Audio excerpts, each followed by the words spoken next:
Salai Stories Channel gi mahut sinduna mayam pumnamakpu thoibi kaisamna taramna oksabaga loinana ikokno na khurumjari. Ngasi su mahausa gum mayam gi damakta yamna nungairaba phunga wari ama puduna laksari. Wari asigi mamingna leibak amagi ningthau ahum aduga wari asibu thabirakpana athauba mitai. Hauzik mayam gi maphamda wari asi khudol tamjagi mayam puna taminarasi. Chuzak Paidom Marakni, Singelaido, Chuzak Maru Asang Ying Yingdana, Chuzak Marak the Sally, Makokta, Sam Amaporaga. Chuzak Maru Asang Bakan Kanduna, Chuzak Pambi Marak the Sanglay. Karino, Chuzak Sina, Maru Akan Bam the Yaudribasibo. Singelaido, Nakal Amarum Damusali. Hauzik Singelay na Laibasi, Chuzak Pambi Marak Mayaidani. Nung Tagtagi Yang Tarakpada, Chuzak Tapamdo, Sangtrik Sang na Paksa na Uri. Adubu, Chuzak Marak aduda karigumba sakhangdaba thawai panba amadi lotli. Singelaido nongthak atiyada umaibi sabun paibado manatonu sugatlaga yengkhatli. Usik singse Chuzak lumli bazala. Lawo, kumda kumtharo. Nungna thomaga hatki loina. Adubu usik sing adudi isam samna amata khongdi yakna khongli. Singelaidu Chuzakra heklaga yaliba samduda hapaga thokre. Pak saukraba Chuzak thapamni aduga akoibadudan lamhangni. Lamhangduda Singelegi mapaga mamaga moyohum sagayum amasaraga Chuzak sangbani. Haibadi Chuzak laukoldu Singelegi natti miyini. Numidangni.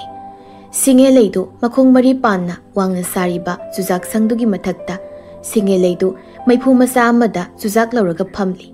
Nungaire lamang sida yumnina makha sida pumhang hangalaga thame aduga mathak sida usik makol dawna bazia ai ngasidagi makhada tumani yam ingi mathak se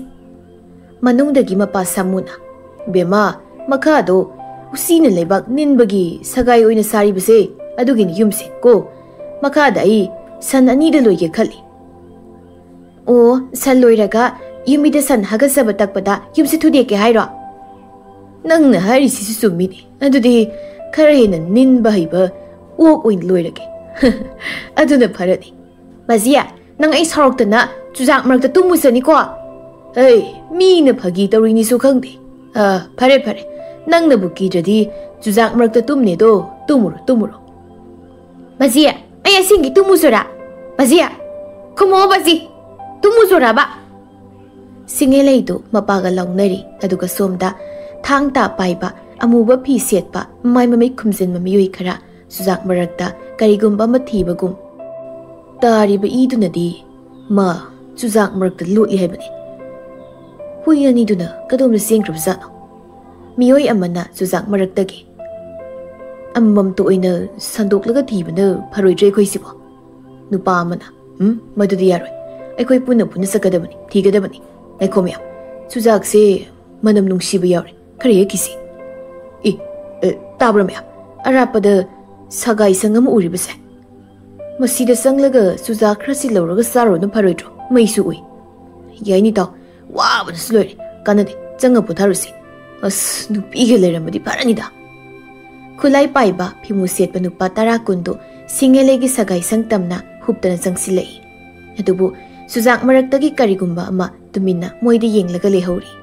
Moi tara kundo sagai sang makhadagi Singelaita nupa amana. Ho aima nupi ni muside. Leisabi ni de. Nupi ubasidi isaga se pedrek lang tikatli seita.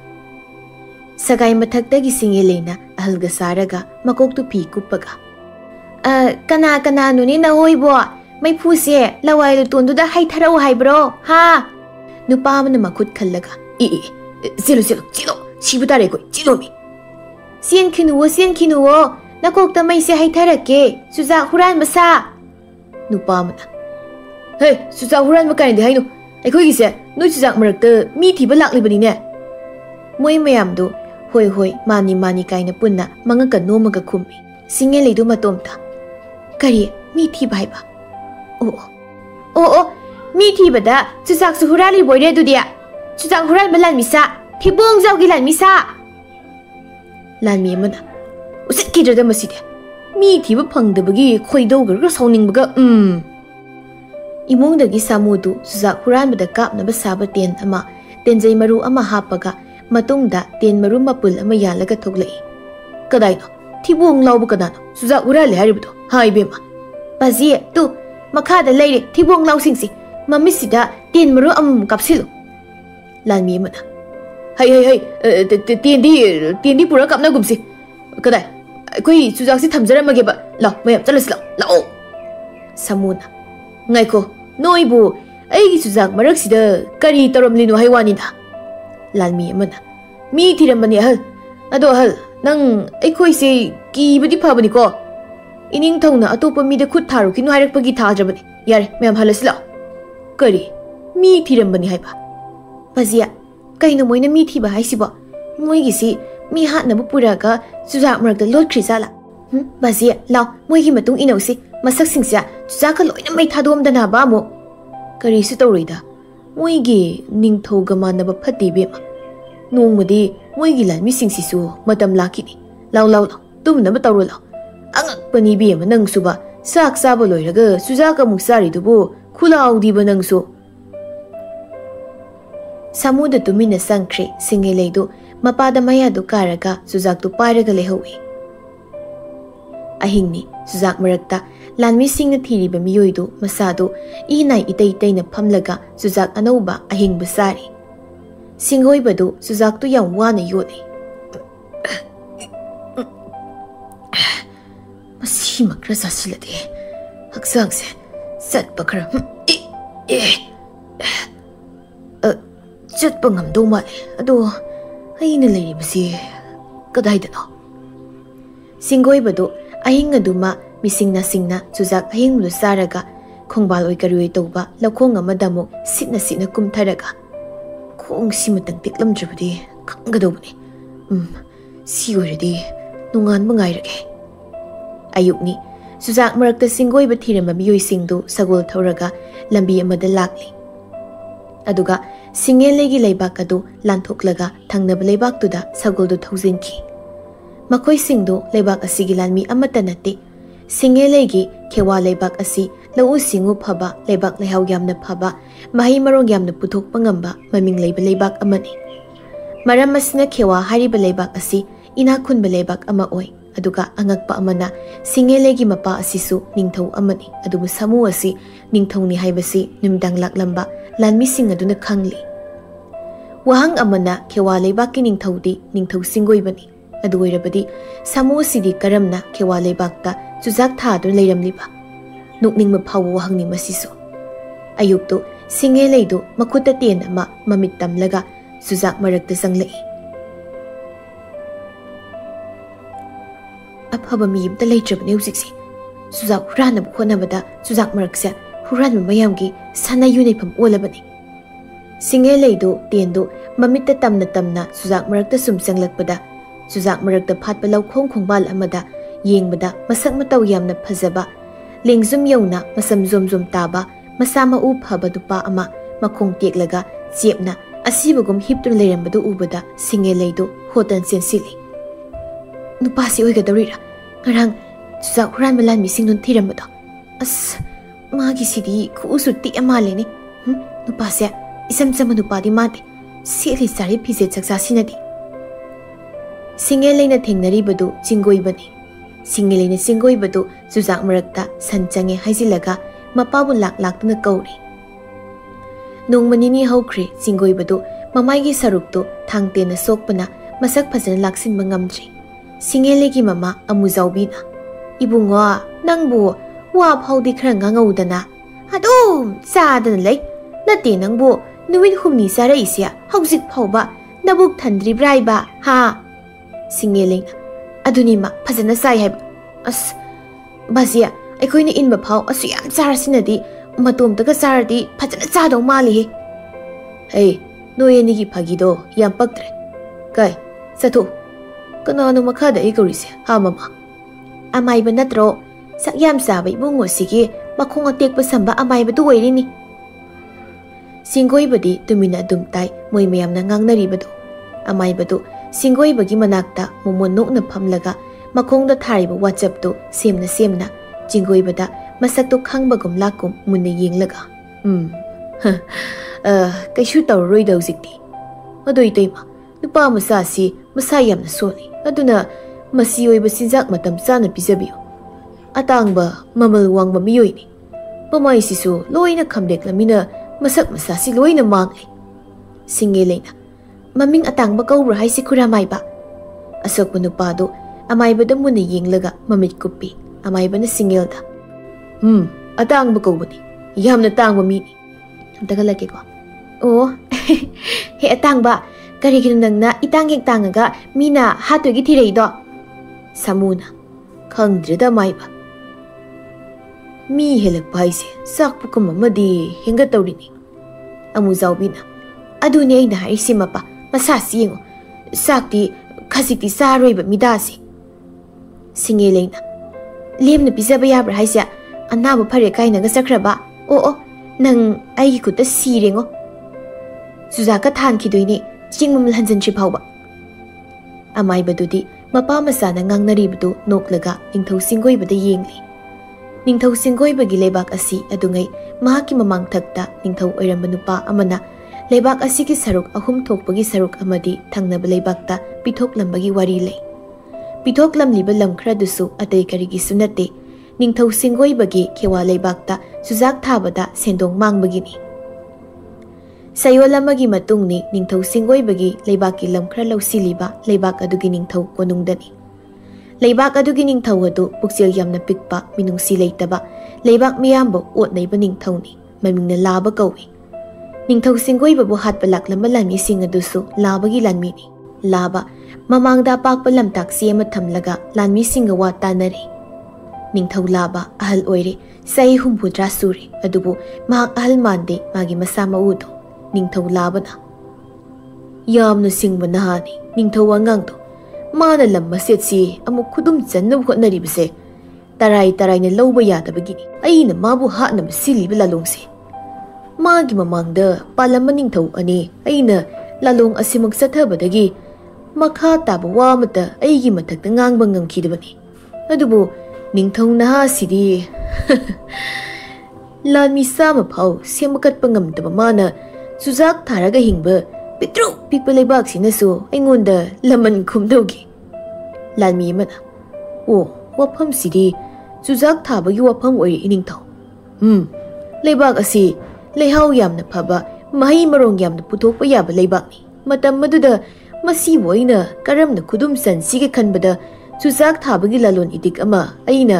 aiga lamba oikhiba khewa lebakki ningthau aduda wa hudoi ningthau angang siga thana khewa lebak sigi ningthau se sahini phu sida maga thana ahum lak surubani sinba atai ani do ai kibadagi ningthau pham ta kibani madudagi ni aina adungai mamang thaki khewa lebakki aina ningthau oirakpada khewa lebakta ngaklam ningthau alduda sujak thabagi lalong asauba ma aina yali sujak adu mai phajana pala matung aina aigi aron milanmi lising mari thajilaga numidang ama lau pari lising mari phu maina tumna thadok-hali sujak thaba maphamdo lanmi amana sujak lau pari lising mari phu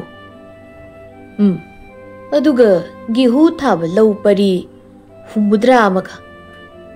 mayamdu aina thaoina manghallaga aigi thadribu sujak amadi gehu gi taret sinja mamal hanjindabagi aina pikraba khewa lebak asigi gehu sujak thaba lamsingdo munbani adubu moi gaiga sedi nakiko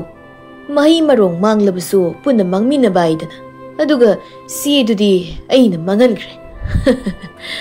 madugi aronba aigi lalong adu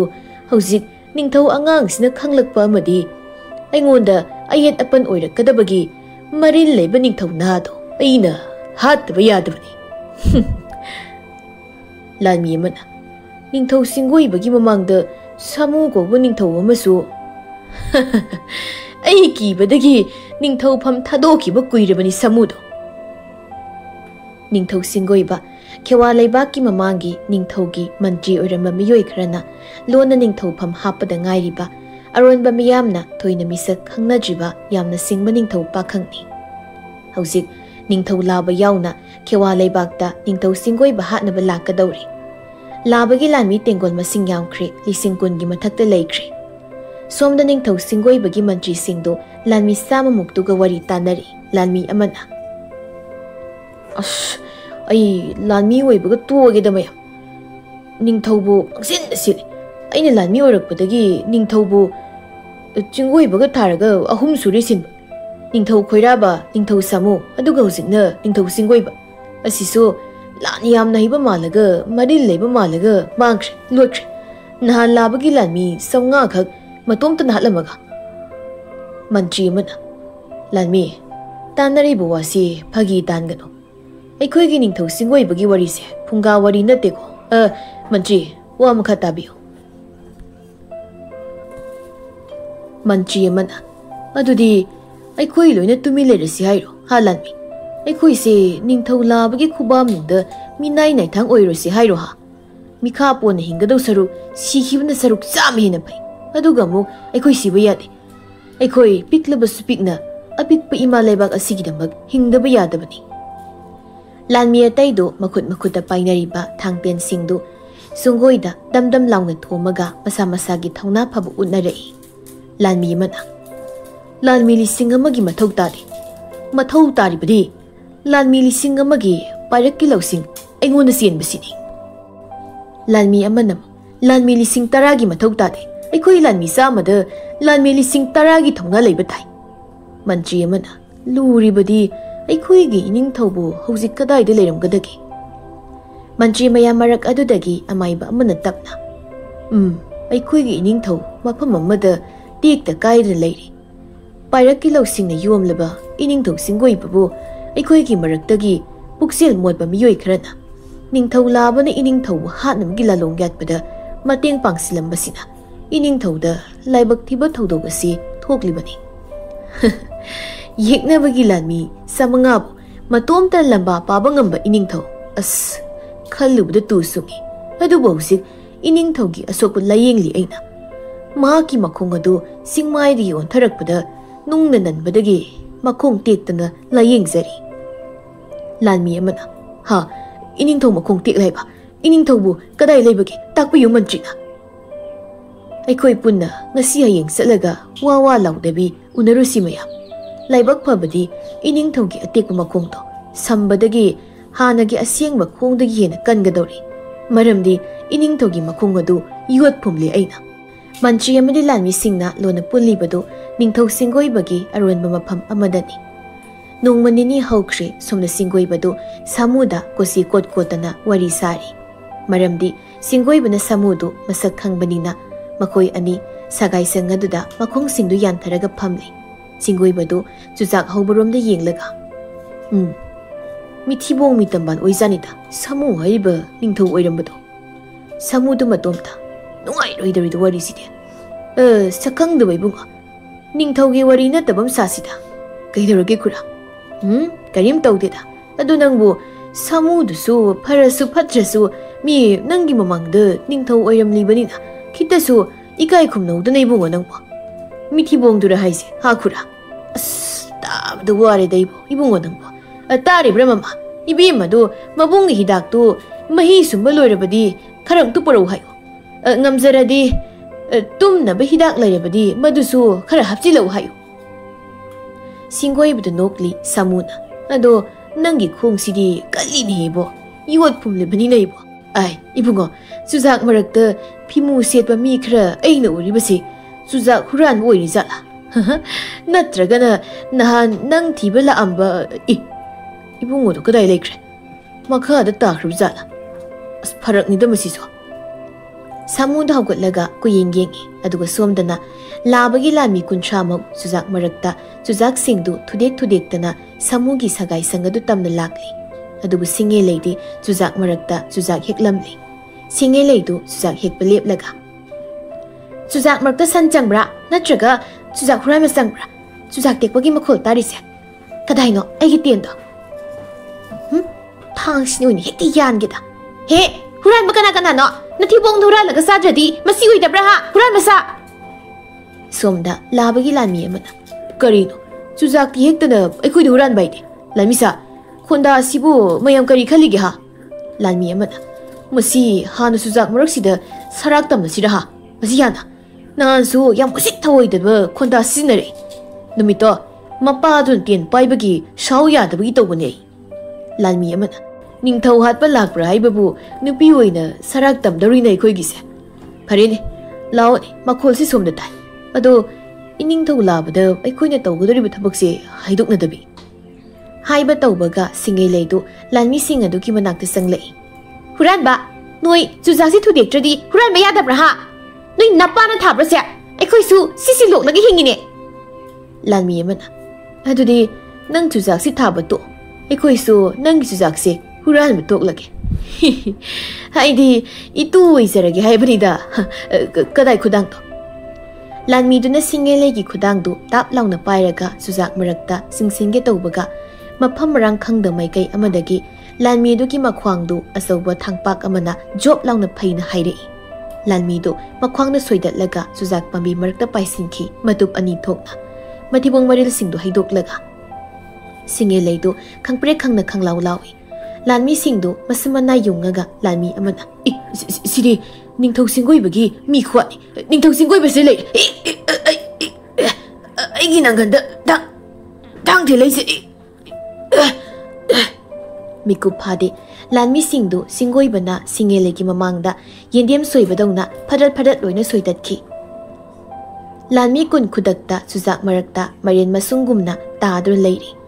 सिंगेलेदु खावांग लैदु येंगबदा सिंगोइबदो थांगपाक अमा पाइरगा चुजाक मरक्तगे मसादो इपुम तैतैरगा फुरितलित मसादो फल्लगा थोगलै सिंगेलेदु सिंगोइबबु उबदा सोर होनबा कावे अदुगा लानमी तरा लेमहौबदु पुन कोनसिनरगा वावा कपली लानमी अमना मोइदी खंगदे आइदि ओइकी चुजाक हुरानबा लाकपनि निंगथौ सिंगोइबा आइदि चुमना चुजाक हुरानबा लाकचबनि आइ खंगदे चुजाक हुरानबदि माने कोइसल आइ खंगनिको चुजाक हुरानबदो ngасai हा तगु होगदोइनि हुरानबदो सिंगेलेने सिंगोइबदा मसादो थक थक निंगना नंग कनानो अदुका मोइसिंगसिना कनानो हाइदि लानमी सिंगसि सिंगोइबदो लानमी सिंगदो येंगलगा कईदौना ngangli लानमी सिंगदो हे कपना कपना निकली लानमी अमना इचल महक केवा लेबाकी निंगथौ सिंगोइबने सिंगोइबदो लानमी तरादुगी मनाक्ता ममाइदो थांजिलगा नखोइगे नौबु लालों एगोंदा हायो करी निमित्ता निंगथौ लाबा मफमसि लाकनी हा हायो लानमी सिंगदुना निंगथौ लाबगी लालोंसिंग लोइना हाइदोरई अदुगा निंगथौ लाबना सिंगोइबबु करी मरमगे हातनम सिलकनो हाइबदुसु सिंगेलेना लानमी सिंगदा चुजाक पांबीना कन कन फुबदगी निंगथौ लाबना अदुंगै खेवा लेबाकी लम खरा नमथाक तौरगा लौखिबगी वारी पुंबा लीबा हेक लोइबगा सिंगोइबना लानमी तरादु मागी थांगपाक्तुना अमुक्ता पुलपना नापी हाइबदौना हाइदतखि चुजाक अतेकपा पांबी मफमदुमा ईना खोंगोइना सेंथखि नोंगानबगा निंगथौ लाबगी कोनुंगदा लानमी कुंथ्राना तोंगलगा सत्खिबा सगोल सिंगदुना लानमी कुंथ्रादो बोरा अमममदा योमलगा सिंगसिलई मागी मनाक्ता अदुबु निंगथौ लाबदु करिसु थोइदोकपना सुंगबिदि मरमदि सिंगोइबगी लानमी सामना लानमी कुंथ्रा कक हातपबु हाइदना खंदोकली लाबना लानमी सा असीब सिंगसी सरंगदा नोंगसा कई लमहुई मयाम म योगलिबदो मदुद पिजा थोकलुसो कोनाद्रगना नोयमनी नतोमदु सिजरगा कईदे पिजो लानमी अमा मतोमता फत्तब निंगथौ हनुबु नंग इनुंगसि लेत्रुसि करिगिनो हाइबनि लानमी अमना इदाव अखोइनिसे खेवा लेबाकी अरोनबा पाउ पिबा लानमी ओइख्रसिरा अदुनेना किजख्रेबो इतावबि खेवा लेबाकी मी अमा इनिंगथौगी अरोनबा पाउ पुबो ओइबदो इनिंगथौना अनौबा पाउ पुरक्तेना थौरी यालगा हातखिबदो ए अदुदी पाउ पुरक्तबगी नति इनिंगथौना नुपादो चिंगनबकी हातखिबनि अखोइगी अरोन पाउ खेवा लेबाकता तमलंबगी अदुनी अइना इसिथौ खेवागी निंगथौसु इबानीसे थाजदेना अमु हातोख्रदे हा सोमदा निंगथौ लाबना निंगथौ अंगांगदुना अइगी अरोनबा खरदी खंदोकलमलनी असीबसिंगदगी अदुना ꯑꯩꯒꯤ ꯂꯥꯂꯣꯡ ꯍꯣꯡꯗꯣꯛꯄ ꯇꯥꯕꯅꯤ ꯂꯥꯟꯃꯤꯁꯥ ꯋꯥ ꯇꯥꯅꯁꯤ ꯂꯥꯎ ꯈꯦꯋꯥ ꯂꯩꯕꯥꯛꯇꯅꯤ ꯁꯤꯡꯒꯦꯂꯩꯅ ꯁꯤꯡꯒꯣꯏꯕꯕꯨ ꯏꯁꯤꯡ ꯍꯩꯔꯒ ꯏꯔꯨꯖꯕꯤꯔꯤ ꯏꯅꯤꯡꯊꯧ ꯅꯅꯥꯏ ꯅꯨꯄꯤꯕꯨ ꯑꯃꯨꯛꯇ ꯉꯥꯛꯄꯤꯌꯨ ꯏꯅꯤꯡꯊꯧꯅ ꯍꯥꯏꯔꯣꯏ ꯄꯥꯂꯣꯏꯗꯕ ꯋꯥꯍꯩ ꯈꯣꯟꯗꯥ ꯃꯌꯥꯝ ꯑꯃ ꯑꯄꯪꯕꯤ ꯅꯅꯥꯏꯅ ꯏꯅꯤꯡꯊꯧꯗ ꯍꯥꯏꯔꯨꯔꯤ ꯉꯥꯡꯂꯨꯔꯤ ꯁꯤꯡꯒꯣꯏꯕꯗꯨ ꯅꯣꯛꯂꯒ ꯅꯪꯅ ꯑꯩꯉꯣꯟꯗ ꯑꯗꯨꯝꯅ ꯉꯥꯡꯕꯗꯣ ꯑꯗꯨꯝ ꯉꯥꯡꯉꯣꯏꯁꯥ ꯃꯗꯨꯅ ꯑꯩꯒꯤ ꯑꯔꯣꯟꯕ ꯃꯥꯏꯈꯨꯝ ꯑꯣꯏꯒꯗꯧꯔꯤꯕꯅꯤ ꯃꯤꯌꯥꯝ ꯃꯃꯥꯡꯗ ꯑꯩꯒꯤ ꯊꯕꯛ ꯃꯥꯏ ꯄꯥꯛꯇ꯭ꯔꯤ ꯐꯥꯎꯕꯗꯤ ꯑꯩ ꯂꯩꯕꯥꯛ ꯑꯁꯤꯒꯤ ꯑꯔꯣꯟꯕ ꯅꯤꯡꯊꯧꯅꯤ ꯈꯦꯋꯥ ꯂꯩꯕꯥꯛꯀꯤ ꯑꯔꯣꯟꯕ ꯅꯤꯡꯊꯧ ꯁꯤꯡꯒꯦꯂꯩꯗꯤ ꯆꯤꯡꯒꯣꯏꯕꯒꯤ ꯊꯧꯅꯥ ꯑꯗꯨꯗ ꯑꯄꯥꯝ ꯅꯨꯡꯁꯤ ꯐꯥꯎꯔꯛꯂꯕ ꯃꯥꯜꯂꯤ ꯆꯤꯡꯒꯣꯏꯕꯕꯨ ꯈꯣꯏꯗꯥꯖꯕ ꯍꯧꯔꯛꯂꯤ ꯆꯤꯡꯒꯣꯏꯕꯗ ꯄꯨꯛꯅꯤꯡ ꯆꯪꯕ ꯍꯧꯈ꯭ꯔꯦ ꯇꯥꯟꯖꯥꯗꯨꯗ ꯁꯥꯃꯨꯒ ꯑꯃꯨꯖꯥꯎꯕꯤꯒꯗꯨ ꯏꯄꯥ ꯄꯥꯈꯠꯅ ꯁꯒꯥꯏꯁꯪ ꯇꯝꯅ ꯄ꯭ꯔꯕ꯭ꯔꯞ ꯆꯦꯜꯂꯛꯏ ꯑꯃꯨꯕꯤ ꯃꯈꯥꯗꯒꯤ ꯂꯧꯔꯛꯏ ꯍꯥꯏ ꯇꯥꯕ꯭ꯔꯥ ꯅꯣꯏ ꯑꯅꯤ ꯑꯩꯈꯣꯏꯒꯤ ꯆꯨꯖꯥꯛ ꯃꯔꯛꯀꯤ ꯂꯧꯈꯣꯡꯗꯒꯤꯅꯦ ꯃꯤꯒꯤ ꯂꯕꯨꯛꯇ ꯏ ꯆꯦꯟꯊꯔꯛꯂꯦꯗꯅ ꯃꯩ ꯃꯩ ꯉꯥꯡꯅꯍꯧꯔꯤꯅꯤ ꯅꯣꯏꯕꯣ ꯁꯥꯃꯨꯅ ꯃꯃꯥ ꯅꯪꯕꯨ ꯑꯃꯨꯛꯇ ꯉꯥꯏꯈꯣ ꯋꯥꯅꯤ ꯅꯪꯕꯨ ꯅꯍꯥꯟ ꯏꯕꯨꯡꯉꯣꯅ ꯁꯣꯛꯄꯒꯤ ꯐꯝꯖꯤꯜꯂꯒ ꯂꯩꯕ ꯏꯗꯣ ꯁꯥꯕꯁꯤꯗ ꯃꯍꯤ ꯂꯥꯡꯊꯣꯔꯛꯄ ꯑꯣꯏꯔꯝꯅꯤ ꯍꯥꯏ ꯋꯥꯅꯤ ꯅꯪꯕꯨ ꯁꯤꯡꯒꯣꯏꯕꯅ ꯁꯤꯡꯒꯦꯂꯩꯗ ꯁꯤꯡꯒꯦꯜ ꯅꯣꯏ ꯕꯥꯖꯤꯁꯦ ꯐꯥꯒꯤ ꯌꯥꯝ ꯇꯥꯏꯗ ꯀꯃꯥꯏꯅ ꯇꯧꯗꯅ ꯂꯩꯕꯥꯛꯁꯤꯒꯤ ꯅꯤꯡꯊꯧ ꯑꯣꯏꯍꯜꯂꯝꯃꯤꯅꯣ ꯈꯪꯗꯦ ꯁꯤꯡꯒꯦꯂꯩꯗꯨ ꯃꯄꯥꯗ ꯌꯦꯡꯂꯒ ꯅꯣꯛꯂꯝꯕꯗꯒꯤ ꯆꯤꯡꯒꯣꯏꯕꯗ ꯀꯔꯤ ꯑꯩꯈꯣꯏ ꯕꯥꯁꯤꯕꯨ ꯅꯤꯡꯊꯧ ꯑꯣꯏꯔꯝꯃꯤꯕ ꯑꯩꯒꯤ ꯃꯃꯥꯡꯗ ꯑꯣꯏꯔꯝꯕ ꯁꯥꯃꯨ ꯍꯥꯏꯔꯤꯕ ꯅꯤꯡꯊꯧꯗꯣ ꯅꯣꯏ ꯕꯥꯖꯤꯅꯤ ꯑꯗꯣ ꯅꯪꯅ ꯃꯁꯤ ꯀꯃꯥꯏꯅ ꯈꯪꯗ꯭ꯔꯤꯅꯣ ꯅꯪꯕꯨ ꯇꯨꯝꯃꯒ ꯂꯩꯔꯨꯕ꯭ꯔꯣ ꯈꯪꯗꯦ ꯑꯩ ꯃꯃꯤꯡꯇꯒꯤ ꯑꯣꯏꯔꯝꯕ ꯅꯤꯡꯊꯧ ꯑꯣꯏꯔꯝꯅꯤ ꯃꯤꯀꯤ ꯊꯤꯁꯦ ꯅꯣꯡꯃꯇ ꯅꯤꯡꯊꯧ ꯀꯣꯅꯨꯡꯗ ꯆꯠꯆꯗꯦ ꯑꯩꯈꯣꯏ ꯅꯤꯡꯊꯧ ꯀꯥꯏꯅ ꯇꯁꯦꯡꯕꯒꯤꯁꯨ ꯁꯤꯡꯒꯦꯂꯩꯅ ꯃꯄꯥ ꯁꯥꯃꯨꯗꯨ ꯅꯤꯡꯊꯧ ꯑꯣꯏꯔꯝꯃꯤ ꯍꯥꯏꯕ ꯈꯪꯍꯧꯗ꯭ꯔꯕ ꯃꯥꯜꯂꯤ ꯁꯥꯃꯨꯗꯨ ꯃꯤꯔꯣꯠ ꯑꯣꯏꯅ ꯅꯤꯡꯊꯧ ꯑꯣꯏꯔꯨꯕꯒꯤ ꯆꯤꯡꯒꯣꯏꯕꯅ ꯁꯤꯡꯒꯦꯂꯩꯗ ꯍꯧꯈ꯭ꯔꯕ ꯂꯩꯕꯥꯛ ꯑꯁꯤꯒꯤ ꯊꯧꯗꯣꯛ ꯄꯨꯝꯕ ꯋꯥꯔꯤ ꯂꯤꯔꯝꯃꯤ ꯆꯤꯡꯒꯣꯏꯕꯅ ꯃꯗꯨꯗꯒꯤ ꯅꯣꯏ ꯕꯥꯖꯤꯁꯦ ꯅꯤꯡꯊꯧꯐꯝ ꯊꯥꯗꯣꯛꯂꯒ ꯆꯨꯖꯥꯛ ꯊꯥꯔꯒ ꯃꯤꯔꯣꯠ ꯀꯨꯝꯅꯔꯤꯁꯤꯅꯤ ꯉꯁꯤꯁꯨ ꯑꯩꯈꯣꯏ ꯕꯥꯁꯤꯁꯦ ꯑꯗꯨꯃꯥꯏꯅ ꯃꯔꯤꯟ ꯌꯥꯎꯗꯕ ꯑꯣꯏꯔꯦ ꯑꯗꯨꯒ ꯆꯨꯖꯥꯛ ꯊꯥꯏꯁꯤꯁꯨ ꯈꯨꯜꯒꯤꯅꯤ ꯍꯥꯏꯔꯤꯕ ꯃꯥꯅ ꯅꯣꯏ ꯕꯥꯖꯤꯅ ꯑꯩ ꯈꯪꯏ ꯑꯗꯨꯕꯨ ꯑꯩ ꯊꯕꯛ ꯃꯥꯏ ꯄꯥꯛꯇ꯭ꯔꯤꯕ ꯅꯤꯡꯊꯧ ꯑꯃ ꯑꯣꯏꯕꯅ ꯃꯊꯤ ꯐꯣꯡꯅꯔꯣꯏꯁꯤ ꯍꯥꯏꯕꯒꯤꯗꯃꯛ ꯑꯩꯕꯨ ꯁꯛꯂꯣꯠꯄꯅꯤ ꯏꯅꯤꯡꯊꯧ ꯁꯥꯃꯨꯅ ꯑꯗꯨꯒ ꯂꯩꯕꯥꯛ ꯑꯁꯤꯗ ꯊꯥꯔꯤꯕ ꯃꯍꯩ ꯃꯔꯣꯡꯁꯤꯡ ꯑꯁꯦ ꯃꯄꯨ ꯑꯝꯇ ꯄꯥꯟꯗꯦ ꯈꯨꯗꯤꯡꯃꯛ ꯑꯩꯈꯣꯏ ꯂꯣꯏꯅꯃꯛꯀꯤꯅꯤ ꯃꯁꯤꯒꯤ ꯐꯖꯔꯕ ꯋꯥꯈꯜꯂꯣꯟ ꯑꯁꯤꯁꯨ ꯅꯪꯒꯤ ꯕꯥꯖꯤꯅ ꯍꯧꯗꯣꯛꯂꯝꯕ ꯑꯐꯕ ꯈꯨꯖꯜ ꯊꯧꯔꯥꯡꯅꯤ ꯏꯅꯤꯡꯊꯧ ꯁꯥꯃꯨꯅ ꯂꯣꯟꯅ ꯁꯦꯝꯒꯠ ꯁꯥꯒꯠꯄ ꯅꯤꯡꯊꯧꯅ ꯑꯩꯍꯥꯛꯁꯦ ꯑꯩꯅ ꯆꯍꯤ 4 ꯁꯨꯔꯛꯄꯗ ꯏꯅꯤꯡꯊꯧ ꯁꯥꯃꯨꯒꯤ ꯃꯃꯥꯡꯗ ꯅꯤꯡꯊꯧ ꯑꯣꯏꯔꯝꯕ ꯏꯄꯨ ꯅꯤꯡꯊꯧ ꯈꯣꯏꯔꯥꯕꯅ ꯑꯩꯕꯨ ꯆꯍꯤ 4 ꯁꯨꯔꯛꯄꯗꯒꯤ ꯄꯥꯏꯔꯛꯀꯤ ꯂꯧꯁꯤꯡ ꯄꯨꯀꯩꯗꯒꯤ ꯍꯧꯔꯒ ꯂꯥꯟꯒꯤ ꯂꯥꯂꯣꯡ ꯁꯔꯤꯠ ꯁꯔꯥ ꯀꯌꯥ ꯃꯇꯤꯛ ꯆꯥꯅ ꯇꯝꯕꯤꯔꯛꯈꯤ ꯂꯣꯟꯅ ꯅꯤꯡꯊꯧ ꯑꯃ ꯑꯣꯏꯕꯗ ꯆꯦꯟꯒꯗꯧ ꯃꯇꯤꯛ ꯃꯌꯥꯏ ꯄꯨꯝꯕ ꯏꯄꯨ ꯅꯤꯡꯊꯧ ꯈꯣꯏꯔꯥꯕꯅ ꯑꯩꯉꯣꯟꯗ ꯇꯥꯛꯄꯤ ꯇꯝꯕꯤꯕ ꯍꯧꯔꯛꯈꯤ ꯑꯗꯨꯕꯨ ꯅꯤꯡꯊꯧ ꯂꯥꯕꯅ ꯏꯄꯨ ꯅꯤꯡꯊꯧꯕꯨ ꯀꯤꯍꯟ ꯈꯪꯍꯟꯗꯨꯅ ꯅꯤꯡꯊꯧ ꯑꯣꯏꯕꯗꯒꯤ ꯇꯣꯛꯍꯟꯈꯤ ꯅꯣꯏꯒꯤ ꯂꯥꯟꯃꯤꯁꯤꯡꯗꯣ ꯀꯃꯥꯏꯅ ꯇꯧꯕꯅꯣ ꯅꯤꯡꯊꯧ ꯐꯥꯎꯕ ꯉꯥꯛꯄ ꯉꯝꯗꯕ ꯅꯤꯡꯊꯧ ꯂꯥꯕ ꯍꯧꯖꯤꯛ ꯆꯍꯤ 60 ꯁꯨꯔꯦ ꯃꯍꯥꯛꯅ ꯆꯍꯤ 15 ꯁꯨꯔꯛꯄꯗꯒꯤ ꯅꯤꯡꯊꯧ ꯑꯣꯏꯔꯛꯏ ꯑꯗꯨꯒ ꯃꯍꯥꯛꯅ ꯅꯤꯡꯊꯧ ꯍꯦꯛ ꯑꯣꯏꯕꯒ ꯃꯄꯥꯒꯤ ꯊꯧꯏꯟꯁꯤꯅ ꯑꯩꯈꯣꯏꯒꯤ ꯈꯦꯋꯥ ꯂꯩꯕꯥꯛꯀꯤ ꯂꯝ ꯈꯨꯗꯨꯝ ꯆꯟꯅꯕ ꯂꯥꯂꯣꯡ ꯌꯥꯠꯄ ꯍꯧꯔꯛꯈꯤ ꯑꯩꯈꯣꯏꯒꯤ ꯂꯩꯕꯥꯛ ꯑꯁꯤꯗ ꯅꯤꯡꯊꯧ ꯍꯦꯛ ꯑꯣꯏꯕꯁꯤꯡ ꯂꯥꯕꯅ ꯀꯤꯍꯟ ꯈꯪꯍꯟꯗꯨꯅ ꯅꯤꯡꯊꯧꯐꯝ ꯇꯥꯍꯜꯂꯤ ꯇꯣꯏꯅ ꯅꯤꯡꯊꯧꯐꯝ ꯇꯥꯕꯗꯒꯤ ꯂꯥꯟꯃꯤ ꯃꯁꯤꯡ ꯑꯗꯨꯛꯀꯤ ꯃꯇꯤꯛ ꯆꯥꯡ ꯍꯟꯊꯔꯛꯈꯤ ꯅꯤꯡꯊꯧ ꯂꯥꯕꯒꯤ ꯃꯃꯥꯡꯗ ꯅꯤꯡꯊꯧ ꯑꯣꯏꯕꯁꯤꯡꯁꯨ ꯑꯐꯕ ꯅꯤꯡꯊꯧ ꯑꯃꯠꯇ ꯂꯩꯕꯥꯛ ꯉꯥꯛꯂꯝꯗꯦ ꯁꯤꯡꯒꯣꯏꯕꯗꯨ ꯁꯣꯔ ꯁꯥꯡꯅ ꯑꯃꯨꯛ ꯍꯣꯟꯗꯣꯛꯂꯒ ꯇꯞꯅ ꯅꯪꯒꯤ ꯕꯥꯖꯤꯒꯤ ꯍꯥꯛꯇꯛꯇꯗꯤ ꯂꯥꯟꯃꯤ ꯑꯃꯠꯇ ꯂꯩꯇ꯭ꯔꯦ ꯂꯥꯟꯃꯤꯁꯤꯡ ꯃꯌꯨꯝ ꯃꯌꯨꯝꯗ ꯂꯩꯅꯈ꯭ꯔꯦ ꯀꯣꯅꯨꯡ ꯀꯥꯔꯛꯈꯤꯗ꯭ꯔꯦ ꯅꯤꯡꯊꯧ ꯉꯥꯛꯈꯤꯗ꯭ꯔꯦ ꯂꯥꯟꯃꯤ ꯂꯩꯇꯕ ꯂꯩꯕꯥꯛꯇ ꯀꯃꯥꯏꯅ ꯅꯤꯡꯊꯧ ꯂꯩꯒꯅꯤ ꯑꯗꯣ ꯃꯔꯤꯜ ꯈꯔ ꯌꯥꯎꯖꯗ꯭ꯔꯕꯁꯨ ꯏꯄꯨ ꯅꯤꯡꯊꯧ ꯈꯣꯏꯔꯥꯕ ꯑꯃꯗꯤ ꯏꯅꯤꯡꯊꯧ ꯁꯥꯃꯨꯅ ꯑꯩꯕꯨ ꯆꯍꯤ 10 ꯅꯤꯡꯊꯧꯒꯤ ꯃꯇꯤꯛ ꯃꯌꯥꯏ ꯁꯦꯝꯒꯠꯄꯤꯗꯨꯅ ꯉꯁꯤꯗꯤ ꯑꯩ ꯈꯦꯋꯥ ꯂꯩꯕꯥꯛ ꯑꯁꯤꯕꯨ ꯁꯨꯡꯁꯣꯏ ꯁꯣꯏꯗꯅ ꯀꯟꯗ꯭ꯔꯕ ꯌꯥꯗ꯭ꯔꯕ ꯅꯤꯡꯊꯧ ꯑꯃ ꯑꯣꯏꯔꯦ ꯁꯥꯃꯨꯅ ꯆꯤꯡꯒꯣꯏꯕꯒꯤ ꯇꯨꯡꯗꯒꯤ ꯌꯦ ꯆꯤꯡꯒꯣꯏꯕ ꯅꯪꯒꯤ ꯋꯥꯔꯤꯗꯨꯗ ꯑꯩꯒꯤ ꯋꯥꯔꯤꯗꯨꯗꯤ ꯈꯔ ꯐꯖ ꯐꯥꯠꯇ꯭ꯔꯦꯍꯦ ꯁꯤꯡꯒꯦꯂꯩꯅ ꯌꯥꯔꯦ ꯕꯥꯖꯤ ꯅꯪꯅ ꯅꯤꯡꯊꯧ ꯑꯣꯏꯔꯝꯃꯤ ꯀꯥꯏꯅ ꯐꯔꯕꯅꯤ ꯁꯤꯍꯧꯗ꯭ꯔꯤꯗꯣ ꯑꯃꯨꯖꯥꯎꯕꯤꯅ ꯍꯥꯏ ꯂꯥꯟꯃꯤ ꯁꯪꯒꯨ ꯑꯃ ꯂꯥꯛꯏꯁꯦ ꯀꯩꯅꯣ ꯍꯥꯏ ꯏꯕꯦꯝꯃ ꯀꯥꯏ ꯅꯄꯥꯒꯤ ꯇꯦꯟꯗꯣ ꯄꯨꯊꯣꯛꯑꯒ ꯀꯥꯞꯄ ꯍꯧꯔꯣꯅꯦ ꯅꯪꯕꯨ ꯑꯃꯨꯛꯇ ꯁꯥꯃꯨꯅ ꯈꯦꯋꯥ ꯂꯩꯕꯥꯛꯀꯤ ꯂꯥꯟꯃꯤ 100ꯒ ꯂꯣꯏꯅꯅ ꯃꯟꯇ꯭ꯔꯤ 10 ꯂꯥꯛꯂꯤꯕꯁꯤ ꯃꯃꯥ ꯃꯣꯏꯗꯤ ꯉꯍꯥꯟ ꯃꯈꯩ ꯆꯨꯖꯥꯛ ꯊꯥꯔꯒ ꯂꯩꯔꯨꯔꯦ ꯑꯗꯨꯗꯤ ꯃꯟꯇ꯭ꯔꯤ ꯇꯔꯥꯗꯨꯒ ꯂꯥꯟꯃꯤ ꯆꯥꯝꯃꯗꯨꯒ ꯂꯣꯏꯅꯅ ꯅꯤꯡꯊꯧ ꯁꯤꯡꯒꯣꯏꯕꯗꯨ ꯋꯥ ꯇꯥꯟꯅꯕ ꯍꯧꯔꯤ꯫ ꯆꯤꯡꯒꯣꯏꯕꯅ ꯑꯆꯨꯝꯕꯅꯤ ꯃꯌꯥꯝ, ꯍꯧꯖꯤꯛ ꯑꯊꯨꯕꯗ ꯅꯤꯡꯊꯧ ꯂꯥꯕ ꯑꯩꯈꯣꯏꯒꯤ ꯈꯦꯋꯥ ꯂꯩꯕꯥꯛꯇ ꯁꯣꯏꯗꯅ ꯂꯥꯟꯗꯥꯒꯦ ꯍꯥꯏꯔꯅꯤ꯫ ꯃꯔꯝꯁꯤꯅ ꯂꯥꯟꯃꯤꯁꯥ ꯂꯥꯟꯃꯤꯁꯤꯡꯗꯨ ꯏꯅꯤꯡꯊꯧ ꯍꯥꯏꯅ ꯆꯦꯛꯁꯤꯟ ꯐꯤꯔꯦꯞ ꯂꯦꯞꯄꯤ꯫ ꯅꯤꯡꯊꯧ ꯁꯤꯡꯒꯣꯏꯕꯅ ꯃꯤꯁꯤꯡ ꯌꯥꯝꯗꯕ ꯈꯦꯋꯥ ꯂꯩꯕꯥꯛꯀꯤ ꯂꯥꯟꯃꯤꯅꯤ, ꯃꯔꯝꯁꯤꯅ ꯑꯩꯈꯣꯏ ꯑꯃꯠꯇ ꯊꯋꯥꯏ ꯀꯠꯄ ꯌꯥꯗꯦ꯫ ꯑꯩꯈꯣꯏ ꯏꯃꯥ ꯂꯩꯕꯥꯛꯀꯤꯗꯃꯛ ꯍꯤꯡꯒꯗꯕꯅꯤ, ꯃꯔꯝꯁꯤꯅ ꯌꯦꯛꯅꯕꯁꯤꯡꯕꯨ ꯂꯥꯟꯒꯤ ꯂꯥꯂꯣꯡ ꯌꯥꯠꯇꯨꯅ ꯑꯔꯥꯏꯕ ꯃꯑꯣꯡꯗ ꯃꯈꯣꯏꯕꯨ ꯃꯥꯏꯊꯤꯕ ꯄꯤꯒꯗꯕꯅꯤ, ꯍꯥꯠꯀꯗꯕꯅꯤ꯫ ꯌꯥꯝꯅ ꯋꯥꯅ ꯁꯦꯝꯒꯠꯃꯤꯟꯅꯔꯛꯄ ꯑꯩꯈꯣꯏꯒꯤ ꯂꯥꯟꯃꯤ ꯉꯥꯛꯇꯅꯤ, ꯃꯔꯝ ꯑꯁꯤꯅ ꯑꯩꯈꯣꯏ ꯁꯤꯕ ꯌꯥꯗꯦꯀꯣ ꯂꯥꯟꯃꯤꯁꯥ꯫ ꯂꯥꯟꯃꯤꯁꯤꯡꯗꯨ ꯍꯣꯏ ꯍꯥꯏꯅ ꯑꯃꯨꯛꯀꯁꯨ ꯈꯣꯡ ꯊꯤꯟꯗꯨꯅ ꯅꯤꯡꯊꯧ ꯁꯤꯡꯒꯣꯏꯕꯗ ꯏꯀꯥꯏ ꯈꯨꯝꯅꯕ ꯎꯠꯂꯤ꯫ ꯅꯨꯃꯤꯗꯥꯡꯅꯤ, ꯂꯥꯟꯃꯤꯁꯤꯡꯒ ꯂꯣꯏꯅꯅ ꯁꯥꯃꯨꯒꯤ ꯁꯒꯥꯌꯨꯝꯒꯤ ꯅꯥꯀꯜꯗꯨꯗ ꯂꯩꯕꯥꯛ ꯃꯅꯨꯡꯗ ꯁꯥꯔꯤꯕ ꯑꯗꯨꯛꯀꯤ ꯃꯇꯤꯛ ꯆꯥꯎꯔꯕ ꯈꯦꯋꯥ ꯂꯩꯕꯥꯛꯀꯤ ꯃꯤ ꯂꯤꯁꯤꯡ ꯀꯌꯥ ꯂꯣꯠꯄ ꯌꯥꯔꯤꯕ ꯂꯩꯅꯨꯡꯒꯤ ꯁꯨꯔꯨꯡ ꯑꯗꯨꯗ ꯅꯤꯡꯊꯧ ꯁꯤꯡꯒꯣꯏꯕ ꯌꯥꯎꯅ ꯑꯔꯣꯟꯕ ꯂꯥꯂꯣꯡ ꯌꯥꯠꯄꯒꯤ ꯋꯥ ꯇꯥꯟꯅꯔꯤ꯫ ꯑꯗꯨꯒ ꯁꯣꯝꯗꯅ ꯅꯤꯡꯊꯧ ꯂꯥꯕꯗꯤ ꯆꯤꯡꯒꯣꯏꯕ ꯍꯥꯠꯅꯕꯒꯤꯗꯃꯛ ꯈꯦꯋꯥ ꯂꯩꯕꯥꯛꯇ ꯂꯥꯟꯃꯤ ꯇꯦꯡꯒꯣꯜ ꯂꯤꯁꯤꯡ 10ꯃꯨꯛ ꯄꯨꯗꯨꯅ ꯂꯥꯛꯂꯤ꯫ ꯑꯉꯛꯄ ꯑꯃꯅ ꯅꯤꯡꯊꯧ ꯂꯥꯕꯅ ꯈꯦꯋꯥ ꯂꯩꯕꯥꯛꯇ ꯂꯥꯛꯄꯗ ꯃꯤ ꯑꯃꯠꯇ ꯎꯗꯕꯁꯤꯅꯤ꯫ ꯅꯤꯡꯊꯧ ꯂꯥꯕꯗꯨ ꯁꯒꯣꯜ ꯊꯧꯅ ꯊꯧꯅ ꯅꯣꯛꯂꯒ ꯑꯩ ꯂꯥꯛꯄꯒꯤ ꯃꯅꯤꯜ ꯐꯪꯕꯗ ꯃꯤꯀꯤ ꯊꯤꯒꯤ ꯃꯤꯁꯤꯡꯁꯦ ꯂꯣꯏꯅ ꯂꯣꯠꯈ꯭ꯔ ꯃꯥꯜꯂꯦꯅꯦ꯫ ꯂꯥꯟꯃꯤ ꯑꯃꯅ ꯏꯅꯤꯡꯊꯧ, ꯍꯟꯗꯛꯀꯤ ꯃꯣꯏꯒꯤ ꯅꯤꯡꯊꯧꯁꯤꯅ ꯍꯥꯟꯅꯒꯤ ꯅꯤꯡꯊꯧꯗꯒꯤ ꯈꯔ ꯃꯤꯠ ꯅꯥ ꯁꯤꯡꯕ ꯃꯥꯜꯂꯤ꯫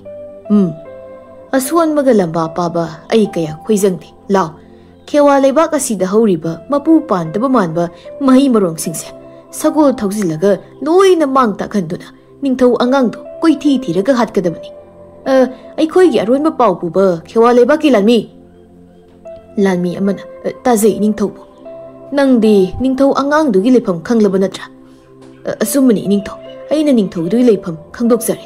ꯂꯥꯎ, ꯑꯗꯨꯗꯤ ꯁꯒꯣꯜꯁꯤ ꯈꯔ ꯊꯨꯅ ꯈꯣꯡꯁꯥꯟꯁꯤ꯫ ꯍꯩ ꯍꯩ ꯏꯌꯥ! ꯂꯥꯕ ꯑꯃꯗꯤ ꯃꯍꯥꯛꯀꯤ ꯂꯥꯟꯃꯤ ꯂꯤꯁꯤꯡ ꯀꯌꯥ ꯈꯦꯋꯥ ꯂꯩꯕꯥꯛꯇ ꯁꯒꯣꯜ ꯊꯧꯖꯤꯜꯂꯛꯇꯨꯅ ꯃꯍꯩ ꯃꯔꯣꯡ ꯊꯥꯕ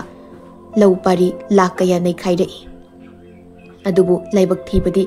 ꯃꯍꯩ ꯃꯔꯣꯡꯗ ꯎꯆꯦꯛ ꯋꯥꯌꯥ ꯇꯣꯡꯗꯅꯕ ꯌꯥꯜꯂꯤꯕ ꯀꯥꯡꯁꯤ ꯃꯌꯥꯝꯗ ꯅꯣꯝꯕꯗ ꯈꯦꯋꯥ ꯂꯩꯕꯥꯛꯇꯨ ꯀꯥꯡꯁꯤ ꯃꯈꯣꯜꯗꯨꯅ ꯄꯨꯝꯅꯤꯟ ꯅꯤꯜꯂꯝꯃꯤ꯫ ꯑꯃꯗꯤ ꯅꯤꯡꯊꯧ ꯁꯤꯡꯒꯣꯏꯕꯁꯨ ꯇꯥꯔꯤ꯫ ꯁꯣꯝꯗ ꯌꯨꯝꯁꯪ ꯑꯃꯒꯤ ꯃꯔꯨꯝꯗꯒꯤ ꯍꯅꯨꯕꯤ ꯑꯃꯅ ꯂꯥꯕꯅ ꯇꯧꯔꯤꯕꯁꯤꯡꯗꯨ ꯌꯨꯝꯒꯤ ꯃꯔꯨꯝꯗꯒꯤ ꯂꯣꯟꯅ ꯌꯦꯡꯂꯒ ꯊꯑꯣꯏꯅ ꯌꯥꯜꯂꯤꯕ ꯀꯥꯡꯁꯤ ꯉꯥꯛꯇꯅꯤꯅꯦ ꯑꯗꯨꯗꯣ ꯑꯄꯪꯕ ꯅꯤꯡꯊꯧ! ꯑꯩꯈꯣꯏꯒꯤ ꯅꯤꯡꯊꯧꯅ ꯊꯥꯛꯄ ꯑꯍꯥꯟꯕ ꯂꯥꯟꯒꯤ ꯂꯥꯂꯣꯡ ꯂꯥꯡꯅꯤ ꯃꯗꯨ꯫ ꯀꯗꯥꯏ ꯍꯩ ꯏꯕꯨꯡꯉꯣ, ꯊꯣꯛꯂꯛꯎ, ꯍꯧꯖꯤꯛ ꯑꯩꯈꯣꯏ ꯑꯃꯠꯇ ꯂꯣꯠꯄ ꯌꯥꯕꯒꯤ ꯃꯇꯝ ꯅꯠꯇ꯭ꯔꯦ꯫ ꯑꯋꯥꯡꯈꯨꯜꯒꯤ ꯑꯄꯥꯛꯄ ꯇꯨꯔꯦꯜꯗ ꯂꯥꯕꯁꯤꯒꯤ ꯂꯥꯟꯃꯤꯅ ꯍꯦꯛ ꯏꯁꯤꯡ ꯀꯨꯝꯕ ꯍꯧꯕꯒ ꯑꯩꯈꯣꯏꯒꯤ ꯂꯥꯟꯃꯤꯁꯤꯡꯅ ꯏꯁꯤꯡꯗ ꯍꯩꯊꯔꯝꯕ ꯊꯥꯎꯁꯤꯡꯗꯣ ꯃꯩ ꯆꯨꯔꯒ ꯊꯥꯕ ꯍꯧꯔꯗꯧꯅꯤ꯫ ꯂꯥꯎ, ꯊꯥꯎ ꯍꯩꯔꯒꯅꯦ ꯇꯨꯔꯦꯜ ꯇꯝꯅ ꯇꯤꯡꯂꯤꯕ ꯂꯥꯡꯖꯥꯎꯁꯦ ꯃꯩ ꯆꯨꯔꯨꯁꯤ ꯂꯥꯎ꯫ ꯂꯥꯕꯒꯤ ꯂꯥꯟꯃꯤꯁꯤꯡꯗꯨ ꯇꯨꯔꯦꯜꯂꯣꯝꯗ ꯁꯒꯣꯜ ꯊꯧꯗꯕ ꯍꯧꯕꯒ ꯇꯨꯔꯦꯜꯂꯣꯝꯗ ꯃꯩꯒꯤ ꯂꯥꯡ ꯑꯃ ꯌꯥꯝ ꯊꯨꯅ ꯃꯩ ꯆꯥꯛꯂꯒ ꯂꯥꯟꯃꯤꯁꯤꯡꯒꯤ ꯃꯇꯨꯡꯗ ꯇꯥꯟꯅꯔꯛꯏ꯫ ꯂꯥꯟꯃꯤ ꯃꯌꯥꯝꯗꯨꯒꯤ ꯈ꯭ꯋꯥꯏ ꯃꯇꯨꯡꯗ ꯁꯒꯣꯜ ꯊꯧꯕ ꯂꯥꯟꯃꯤ ꯑꯃꯅ ꯀꯔꯤꯅꯣ ꯇꯥꯟꯅꯔꯛꯂꯤꯕꯁꯤꯅ? ꯁꯤꯗꯤ ꯃꯩꯅꯤꯅꯦ! ꯃꯩꯁꯤꯗꯤ ꯇꯨꯔꯦꯜꯂꯣꯝꯗ ꯆꯥꯛꯂꯒ ꯆꯦꯟꯈ꯭ꯔꯦꯅꯦ꯫ ꯑꯗꯨꯕꯨ ꯅꯤꯡꯊꯧꯗꯤ ꯇꯨꯔꯦꯜꯁꯤ ꯂꯥꯟꯈ꯭ꯔꯦ꯫ ꯉꯥꯏꯈꯣ ꯉꯥꯏꯈꯣ, ꯍꯩ ꯑꯩꯒꯤ ꯁꯒꯣꯜ ꯅꯪ ꯉꯥꯏꯈꯣꯅꯦ!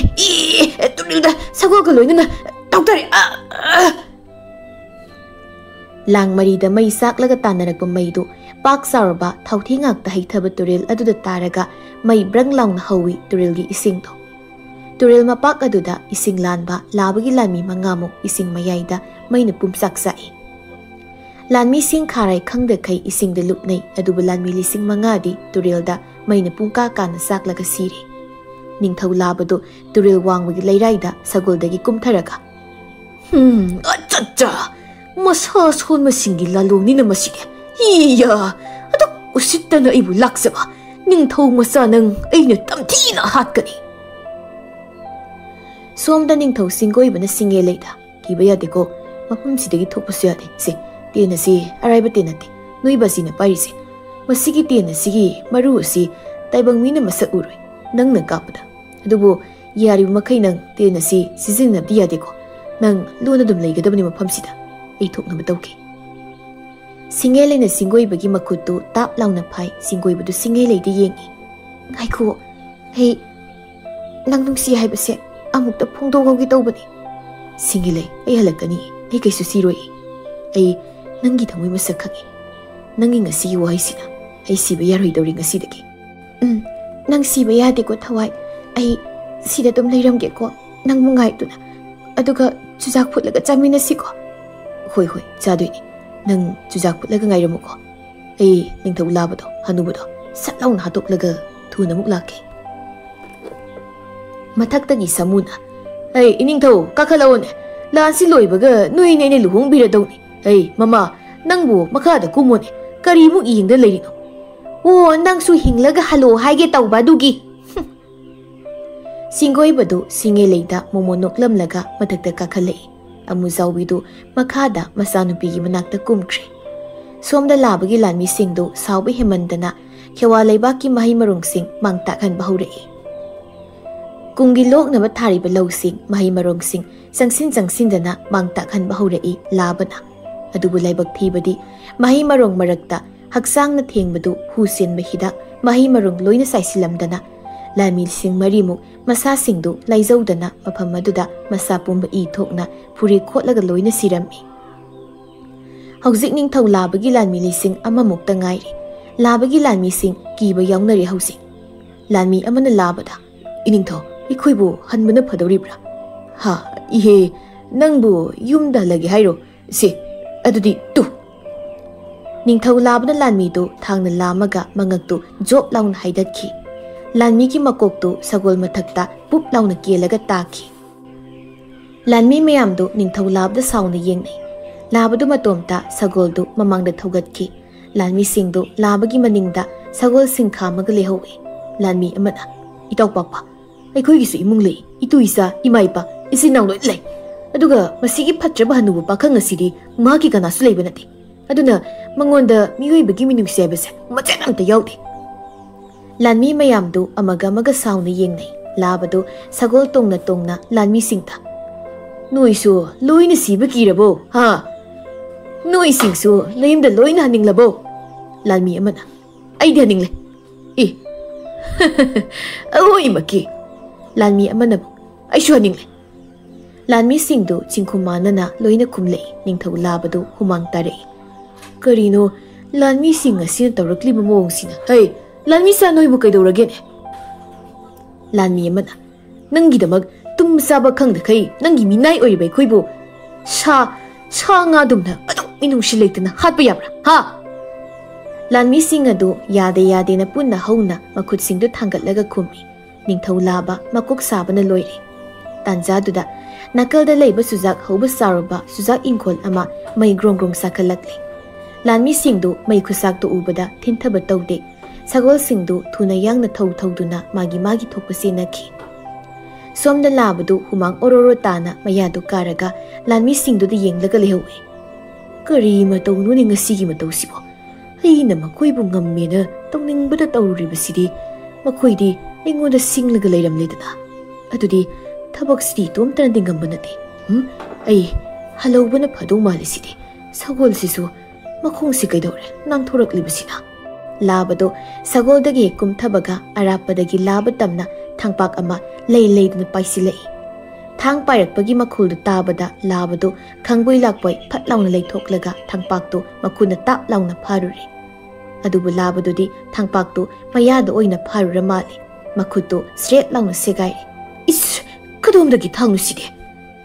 Labado thang pairak mai kairomda yenglubada chingoibado magi khongi khuuduna mang tharaga laba tamna yungna paisilei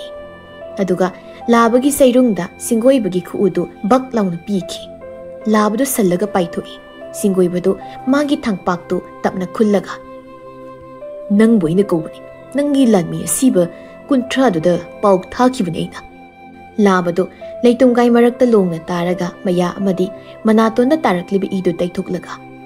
ningthongna hasi mathongna maringjil di khaine ado ai lanmi kayaga loinari haibadudi angang nang khanglabra ha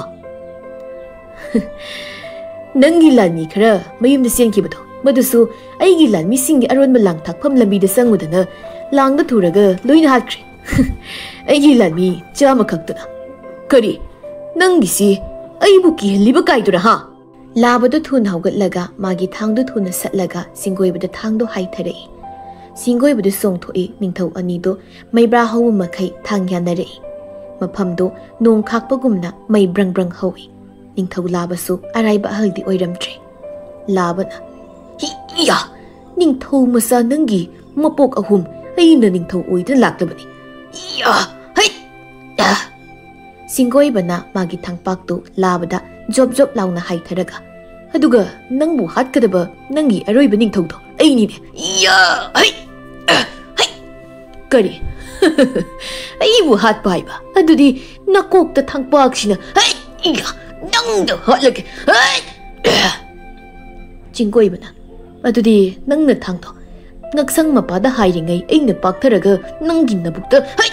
matam magan ba yade ai makhoi ani thang yana ba ya naraga chingoi bana labagi mabukta thangpakna phaina haiki ningthau labadi makhwang tubat laungna tatli ngasidi khewa leibaki ningthau singoi bana phatraba ningthau labado hatuna khewa leibaki saruk khara labana lausin kibado amuk handokpagi wari labagi leibaka wari sabada Ningthou लाबना ओट नैदुना लेंगाक lump लेबाक अदुगी मियामना निंगथौ सिंगोइबदा मखोइगी लेबाक असिबुसु खेवा लेबाकना अफबा निंगथौ अमा साफोंजिबा फावबा ngang सेनाबिनबा हाइजरमी चही अमगी मतुंगनि सिंगेलेदो निंगथौगी फजबा सगोल दोलाई अमदा तोंगली अदुगा नाकलदा निंगथौ सिंगोइबना सिंगेलेदा मुमु नोकना येंगजदुना कोनुंग तमना सगोल गरी तोंगदुना पुन्ना subtly सिंगेलेना Ningthou सिंगोइबदा इनिंगथौ single हायुनी ऐ तारिने inning थौबो लेबाक अनि सेना बंगम गद्रने चुजाक लोइना थाजिलग लोइरे कै मधुगिबो फगी दोबनी बजी समुना लाबगी लेबाक गाक सेलिबसिनी अदो मखोइगी मियामना यारबनिना लेबाक अदो अवांग खेवा लेबाक हाइना मिंग थोलसी होइनी याइनी नागी वाखलोंदो सगोल दो लाई थौ लनमी अवांग खेवा लेबाक त खुंगदोइ हुलु हेइबो असुमना निंगथौ सिंगोइबना सिंगेलेदो अवांग खेवा लेबाक लोमदा हराव हराव लेबाक अदुबो ममिंग थोनमा सटमिनाखी अमदी लेबाक अनिदो निंगथौ सिंगोइबना गाक सेनादुना अफब मरी अमा थंबा ngamखी